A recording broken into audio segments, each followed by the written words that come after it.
TRS పేరును ఎవరైనా వాడుకోవచ్చు. నిన్న కవిత మాట్లాడుతూ టిఆర్ఎస్ అనేటువంటి పేరును ఎవరైనా వాడుకోవచ్చు అనేటువంటి సంచలన వ్యాఖ్యలు చేసింది. ఇక పాత పేరు కొత్త ఎజెండాతో వస్తామన్న కవిత, ప్రొఫెసర్ జయశంకర్ సిద్ధాంతాల ప్రకారమే పార్టీ ఉంటది. సిద్దిపేటలోనే కాదు, మహిళలకు రిజర్వ్ అయితే గజ్వెల్లోనూ పోటీ చేస్తా. ఇక ప్రైవేట్ స్కూళ్లలో ఫీజులను నియంత్రించాలని డిమాండ్ చేసింది కల్వకుంట్ల కవిత. ఒకసారి ఆ వార్తలోకి చూసొద్దాము. టిఆర్ఎస్ అంటే మరి ఆమె ఏమన్నా కొత్త నిర్వచనం ఇస్తుందా లేదా ఆల్రెడీ ఉన్న టిఆర్ఎస్ ని ఆమె పార్టీ పెట్టబోతుంది అనేది కూడా చూద్దాం. దాన్ని ఇగో ఇక్కడ ఉంది కదా, పాత పేరు కొత్త ఎజెండాతో ప్రజల ముందుకు వస్తామని తెలంగాణ జాగృతి అధ్యక్షురాలు కవిత అన్నారు.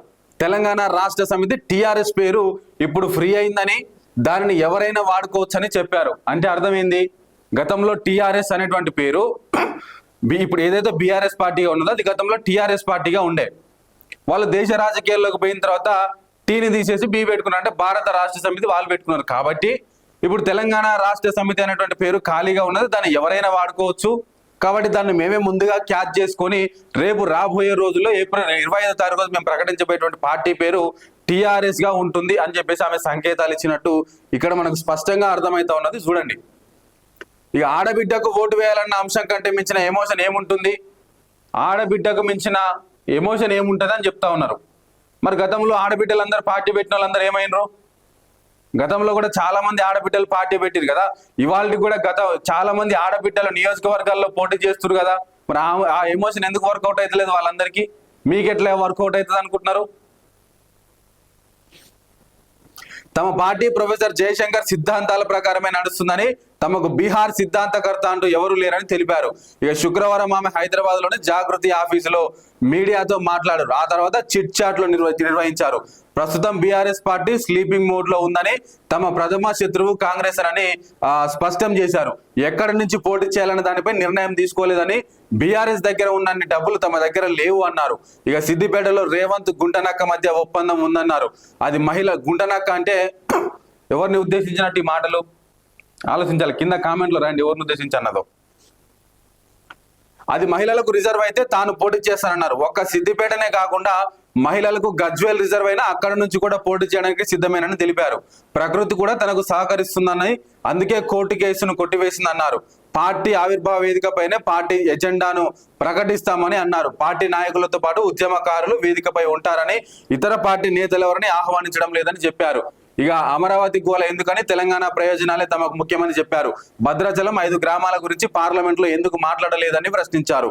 రేవంత్ రెడ్డి గతంలో మహారాష్ట్ర, బీహార్ వెళ్లి ప్రచారం చేస్తే కాంగ్రెస్ ఓడిపోయిందని, ఇప్పుడు కేరళంలోనూ అదే జరుగుతుందని చెప్పారు. ఇక ప్రైవేట్ స్కూళ్లకు సంబంధించి ప్రైవేట్ స్కూల్ విద్యార్థుల తల్లిదండ్రులను దోపిడీ చేస్తున్నాయని, ఒకేసారి 30 నుంచి 40% ఫీజులు పెంచాయని కవిత ఆగ్రహం వ్యక్తం చేశారు. ఫీజులను నియంత్రించేందుకు చట్టం చేయాలని డిమాండ్ చేశారు. ఫీజు ₹1,00,000 ఉంటే మరో 30,000 పెంచుతున్నారని అన్నారు. బీఆర్ఎస్ ప్రభుత్వం ఫీజుల నియంత్రణలో ఫెయిల్ అయిందని సీఎం రేవంత్ గతంలో విమర్శించారని, ఇప్పుడు కాంగ్రెస్ ప్రభుత్వం వచ్చినా చర్యలు తీసుకోలేదని మండిపడ్డారు. విద్యా కమిషన్ రిపోర్టు చెత్తగా ఉన్నా అందులో ప్రైవేట్ స్కూళ్లు కేవలం 7 నుంచి 8% వరకే ఫీజు పెంచుకోవాలని సూచించారు. ఇక దాన్నైనా అమలు చేయాలన్నారు. అంతకు మించితే కఠిన చర్యలు తీసుకోవాలన్నారు. నారాయణ, శ్రీ చైతన్య వంటి స్కూళ్లలో ఫీజులు పెంచుతున్నా టీచర్లకు జీతాలు పెంచడం లేదని, పిఎఫ్ కూడా ఇవ్వడం లేదని ఆమె ఆరోపించారు. ప్రైవేట్ ను నియంత్రించాల్సిన ముఖ్యమంత్రి పెద్ద పెద్ద కార్పొరేట్ హాస్పిటల్స్ ఓపెనింగ్ కు వెళ్తున్నారని విమర్శించారు. నారాయణ, శ్రీ చైతన్య లాంటి స్కూల్స్ ఏటా 1500 కోట్ల వ్యాపారం చేస్తున్నాయని, రకరకాల పేర్లతో ట్యాక్స్ కట్టకుండా ఎగ్గొడుతున్నాయంటూ ఆమె నిన్న మండిపడడం జరిగింది. అంటే మొత్తానికి దీని ద్వారా మనకు అర్థమవుతున్న విషయం ఏంటంటే, కవిత పార్టీ పేరు టిఆర్ఎస్ గా ఉండబోతున్నది. తెలంగాణ రాష్ట్ర సమితి అనేటువంటి పేరుతోనే రాబోతా ఉన్నది. నిజంగా ఆ పేరు ఫ్రీ హ్యాండ్ వచ్చిందా అందరికీ? ఆ పేరుని ఎవరైనా వాడుకోవచ్చా అనే దాని మీద కూడా ఇవాళ చర్చోపచర్చలు జరుగుతూ ఉన్నాయి. ఒకవేళ టిఆర్ఎస్ అనే పేరుతో ఆమె వస్తే గనక కొంత ఎమోషన్ కాదు, ఆల్రెడీ ప్రజల్లో టిఆర్ఎస్ అనే పేరు బలంగా ఉన్నది కాబట్టి ఆ నేమ్ ని క్యాచ్ చేసుకోవచ్చు, ఆ ఎమోషన్ ని క్యాచ్ చేసుకోవచ్చు అనేటువంటి రీతిలో కనిపిస్తూ ఉన్నది. ఎందుకంటే ఇప్పటికీ కూడా బీఆర్ఎస్ అని అంటే చాలా వరకు గ్రామ స్థాయిలో ముసలి వాళ్లకు, పెన్షన్ తీసుకునే వాళ్లకు తెలియదు. కొద్ది గొప్ప అడపదడప టిఆర్ఎస్ అంటే కాస్త ఇమేజ్ ఉన్నది. ఎందుకంటే 2001 నుంచి దాదాపు 2015, 16, 17 వరకు కూడా నడిచింది కదా. కాబట్టి ఇక టిఆర్ఎస్ అనేటువంటి పేరును మనం వాడుకుంటే కనుక ఆ ఓటు బ్యాంక్ అంతా మనకు తీసుకురావచ్చు అనేటువంటి రీతిలో కూడా ఆలోచిస్తున్నారు అనేటువంటి దానికి కూడా ఇవాళ ఈ వార్త అనేది కొంత ఆజ్యం పోసినట్లయింది. సో మరి కొద్ది రోజులే ఉన్నది, ఇంకెన్నో రోజులు లేదు. 25వ తారీఖు రోజే మరి దీని మీద స్పష్టమైనటువంటి అవకాశం, దీని మీద స్పష్టమైన సమాచారం వచ్చే అవకాశం ఉన్నది. ఇక సిద్దిపేటకు సంబంధించి, గజ్వేల్కు సంబంధించి ఇప్పుడు రేపు రాబోయేటువంటి డీలిమిటేషన్ లో కానీ, మారబోయేటువంటి రిజర్వేషన్లలో కానీ మహిళా రిజర్వేషన్ అయితే కనుక అవసరమైతే గజ్వేల్ నుంచి పోటీ చేస్తా, లేదంటే సిద్దిపేట నుంచి అయినా పోటీ చేస్తా అని చెప్తా ఉన్నది.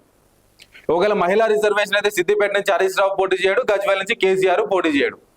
మళ్ళీ ఈ రెండింటిని క్యాచ్ చేసుకోవాలని చూస్తా ఉన్నది. ఈ రెండు కాకపోతే నిజామాబాద్ ఉన్నది అత్తగారిల్లు, అక్కడి నుంచి అయినా పోటీ చేయాలని చెప్పేసి ఆమె 3 చోట్ల రంగం సిద్ధం చేసుకున్నట్టుగా తెలుస్తా ఉన్నది. మొత్తానికి ఈ వార్త ద్వారా చూడాలి మరి ఏం జరుగుతుంది అనేది ఏప్రిల్ 25వ తారీఖు రోజు.